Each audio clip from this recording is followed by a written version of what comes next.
मीरा भाईंदर शहर ये हमारा मिनी इंडिया है। सभी जाति धर्म के लोग ये मीरा भाईंदर शहर में रहते हैं और अलग अलग सभी के जो सवाल रहते हैं वो सवाल कैसे हम लोग उसका हल निकाले, इसके लिए हम कोशिश करते रहते हैं। आज ये एग्जाम्पल है, हमारे जिलाधिकारी यहाँ पे है, हमारे आयुक्त यहाँ पे है, हमारे संबंधित जो लोग हैं वही सब लोगों को हमने यहाँ पे बुलाया ताकि आप लोगों का काम बन जाए। मगर आप लोगों से भी एक विनती है, हम लोग तो आपका टाइटल क्लियर करेंगे, हम लोग आपकी जो बिल्डिंग है वो रीडेवलपमेंट के लिए सैंक्शन भी कर देंगे, मगर रीडेवलपमेंट के बाद में अगर किसी डेवलपर को अगर आप वो इमारत दोगे तो संभाल के देना, वो बिल्डर अच्छी तरह से वो बिल्डिंग बनाना चाहिए, ये सोच समझ के आप उसको दे देना। 7-12 के ऊपर 7-11 नहीं आना चाहिए, इसका ध्यान रखते हुए आप सब लोग काम करो। और भविष्य में वो बिल्डर की कैपेसिटी कितनी है, वो बिल्डर बिल्डिंग बना सकता है कि नहीं, वो बिल्डिंग बनाने के बाद हमको ओसी या ऑक्यूपेशन सर्टिफिकेट देता है कि नहीं, ये ध्यान में रखते हुए आप आगे का काम करना चाहिए, तो ही लोगों की दुआ आपके मिलेगी। नहीं तो ये ऐसा कैंप लगा के कोई मतलब नहीं। हम टाइटल क्लियर करके देंगे, आपको नक्शे मंजूर करके देंगे, मगर भविष्य में अगर गलत हाथों में अगर आपकी बिल्डिंग अगर चली जाएगी तो निश्चित रूप से आपको दुआ नहीं मिलेगी। लोगों की जो लोग रहते हैं उनको बीमार गिर जाएगा, वो दवा देने की जरूरत आएगी, वैसे होने मत देना। और अगर गलत तरीके से कोई ऐसा करेगा तो प्रताप सरनाइक बैठा ही है, छोड़ूंगा नहीं। मीरा भाईंदर में रीडेवलपमेंट के नाम पर कई घोटाले हो रहे हैं और सरकारी बाबियों की मिली भगत से जो बिल्डर हैं वो यहाँ की जनता का हक खाने के लिए उतारू हैं और उनके हक खाने में लगे हुए हैं।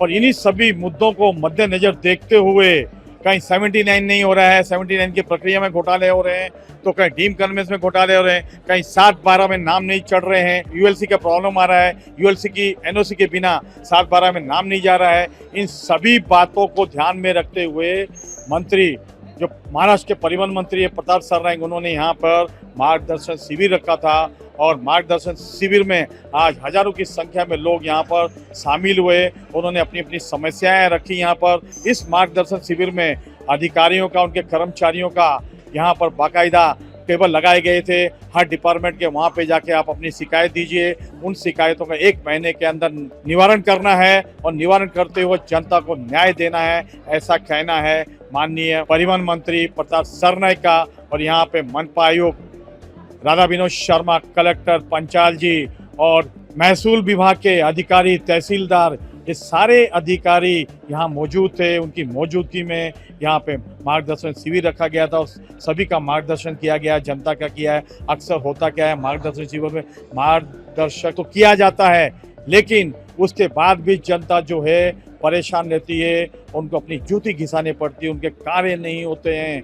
लेकिन प्रताप सरनाइक ने घोषणा की है कि हर महीने दिसंबर तक ये मार्गदर्शन शिविर चलेगा और जिनके काम इस महीने नहीं होंगे तो अगले महीने उनको करना जरूरी है। आइए जानते क्या कहना चाहेंगे प्रताप सरनाइक। ये तो सरकार की जिम्मेदारी है, सरकार अपने द्वारी ये जो सरकार की भूमिका है उस माध्यम से हमारी जिलाधिकारी श्री कृष्ण पांचाल जी, हमारे जो मीरा भाईंदर के महापालिका आयुक्त है वो भी यहाँ पे उपस्थित है, राधा विनोद शर्मा जी, और बाकी सब हमारे जो सब रजिस्ट्रार और जो यूएलसी वाले और तहसीलदार और हमारे टाउन प्लानिंग के लोग यहाँ पे उपस्थित है। सबका यही कहना है कि राज्य शासन के माध्यम से जो विविध योजनाएं दी जाती है वो योजनाएं लोगों तक पहुँचे।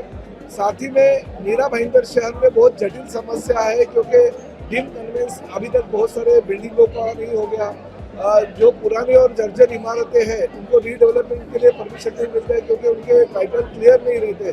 तो कुछ ऐसी चीज़ें जो लीगल डॉक्यूमेंट्स नहीं होने की वजह से जो रुके हुए थे, ऐसे शिविरों के माध्यम से वो अगर टाइटल उनका क्लियर हो जाएगा, उनके नक्शे अगर मंजूर हो जाएंगे, उनके अगर जिलाधिकारी कार्यालय से अगर उनको जो चाहिए वो परमिशन मिल जाएगी तो मीरा भाईंदर शहर में एक अच्छा सुंदर शहर बनेगा। डेवलपमेंट जो करनी होती है वो डेवलपमेंट वो लोग कर पाएंगे और हमारे जो मिडिल क्लास और लोअर मिडिल क्लास के लोग हैं उनको अपना खुद का घर मिलेगा। शहर पे लोक प्रतिनिधि के तौर पे मैं इस शहर का नेतृत्व कर रहा हूँ और नेतृत्व करते करते ये शहर के जो भी सवाल रहते वो सवाल का जवाब देने में मैं बांधिल हूँ, क्योंकि पिछले 4 टर्म से मैं इस शहर का विधायक के तौर पे चुन के आया हूँ।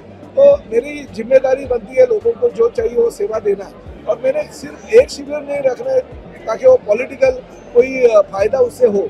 हर महीने के पहले संडे हम ये शिविर लेंगे, ताकि आज अगर जिसको कोई चांस नहीं मिला या उनके डॉक्यूमेंट्स अगर उसको क्लियर करके नहीं मिले तो अगले महीने में मिलेंगे, अगले महीने में अगर किसी को नहीं मिला तो उसके अगले महीने में मिलेंगे। और उसके बाद में भी महानगर पालिका के स्तर पे हमारे उपनिबंधक रहेंगे, तहसीलदार रहेंगे और महापालिका प्रशासन के प्रमुख के तौर पे आयुक्त किसी को नियुक्त करेंगे। उन लोगों की एक कमेटी बना के महानगर पालिका में एक जो वार्ड है वो खुला किया जाएगा, ताकि लोगों को हर रोज जो सवाल उनके हैं वो एक ही दिन में वहाँ पे उसके ऊपर उनका न्याय मिलेगा या वो सवाल का जवाब। देखिए, शासन प्रयत्नशील है और शासन ने बहुत ही जो नियम है वो नियम शिथिल किए हैं।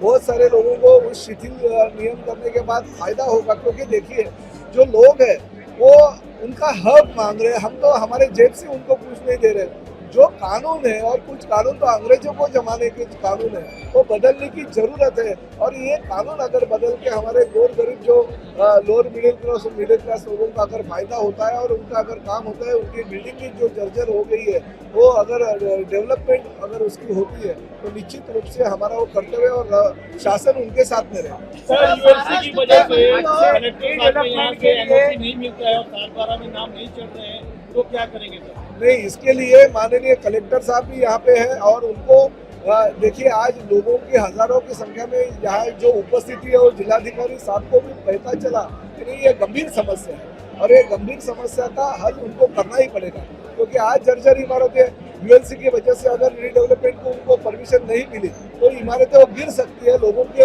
मृत्यु हो सकती है। और इसके पहले ही अगर उनको यूएलसी की परमिशन मिल जाए, उनको अगर नक्शे अगर कॉर्पोरेशन सैंक्शन करे तो ये लोगों की जानें भी बच सकती है और निश्चित रूप से हमारा शासन, हमारा प्रशासन जो है लोगों के साथ में। 7/12 पे 7/11 नाम नहीं आना चाहिए, इस तरीके का नहीं, ऐसा मेरा यही कहना है कि जो गलत लोगों के हाथ में रीडेवलपमेंट नहीं जाना चाहिए, जो लोगों को फंसाते हुए लोगों के घर खाली करके देंगे, उनकी कैपेसिटी नहीं रहेगी बिल्डिंग बनाने की, मगर एग्रीमेंट बनाएंगे, सोसाइटी के सेक्रेटरी जरूरतमंद को पटा के वो लोग रीडेवलपमेंट का एग्रीमेंट साइन करके लोगों को रेंट भी नहीं दे और लोगों को बाहर कर देंगे और भाग जाएंगे। लोगों के आने वाले पैसे से ही रीडेवलपमेंट करेंगे और बिल्डिंग का काम बीच में छोड़ जाएंगे। इन लोगों के हाथ में वो बिल्डिंग नहीं दो, ऐसा मैंने लोगों का आह्वान किया कि गलत हाथों में अगर वो बिल्डिंग देंगे तो लोग बेचारे बेघर हो जाएंगे।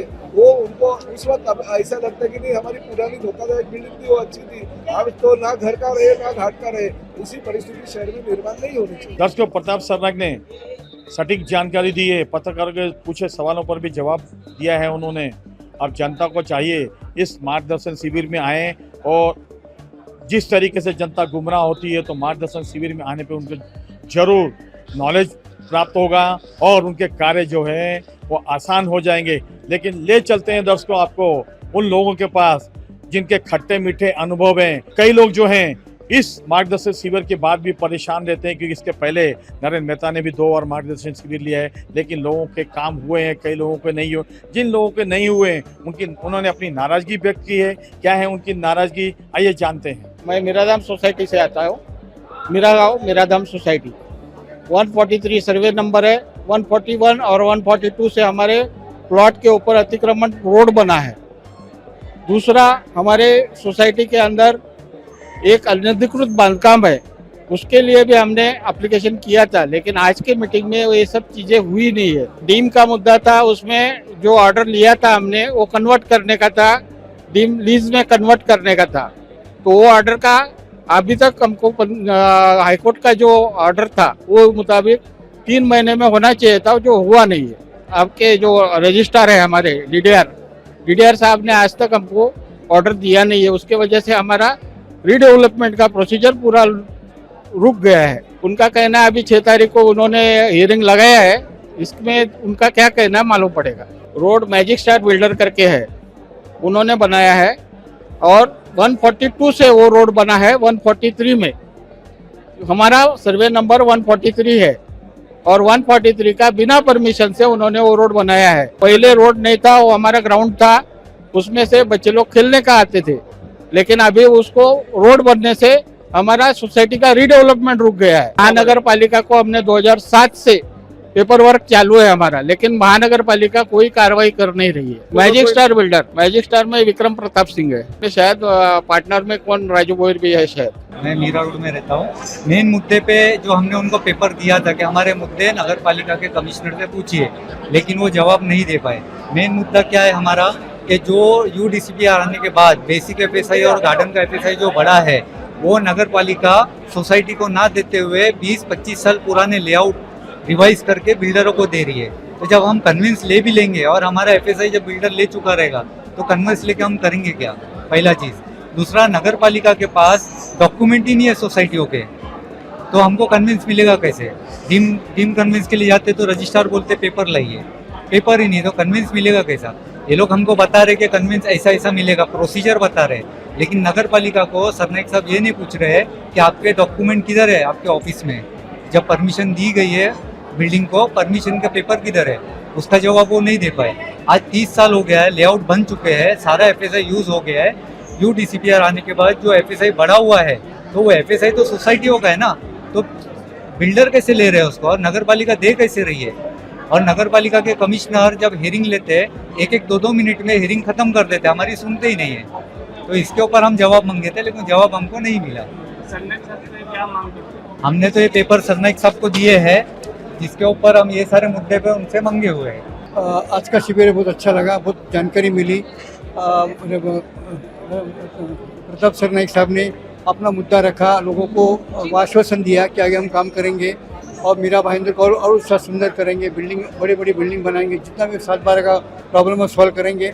लेकिन मेन मुद्दा यह है कि सोसाइटी का जो 7/12 के ऊपर जो ऑलरेडी बिल्डर ने FSI लेके पूरा के लिया है, उसका कोई भी क्लियरिफिकेशन महानगर पालिका से मिलता नहीं है। महानगर पालिका और 79A में जो कार्रवाई होनी चाहिए डिप्टी रजिस्ट्रार के ऑफिस में, वो नहीं हो रही आज तक। और 79 का एक का कार्रवाई नहीं होती है, लोगों को डायरेक्ट बिल्डर को अपॉइंट करते हैं, उसके ऊपर कार्रवाई होनी चाहिए। दूसरी बात, मेरा एक मुद्दा ऐसा है, मैं आज रजिस्ट्रार के पास बहुत सारी कंप्लेंट कर चुका हूँ, डिप्टी रजिस्ट्रार थाने तालुका, उस पर मेरी सब सुनवाई 2022 से पेंडिंग है, कोई कार्रवाई नहीं हो रही उसके ऊपर। और MC मेंबर, सोसाइटी के मेंबर से सब उनके तरफ से नोटिस निकाले जा रहे, मेरे पर कार्रवाई उल्टी हो रही है। इसके मैं मुद्दा है 79 के तहत कार्रवाई होनी चाहिए, और मेरे जो मुद्दे हैं, मेरे जो कंप्लेंट है, उसके ऊपर कार्रवाई नहीं हो रही। डिप्टी रजिस्ट्रार थाने तालुका, मैं डिप्टी रजिस्ट्रार बेलापुर में कंप्लेंट किया, उसकी भी कार्रवाई नहीं हुई है। तो मेरे को न्याय मिला नहीं अभी तक रजिस्टर ऑफिस से।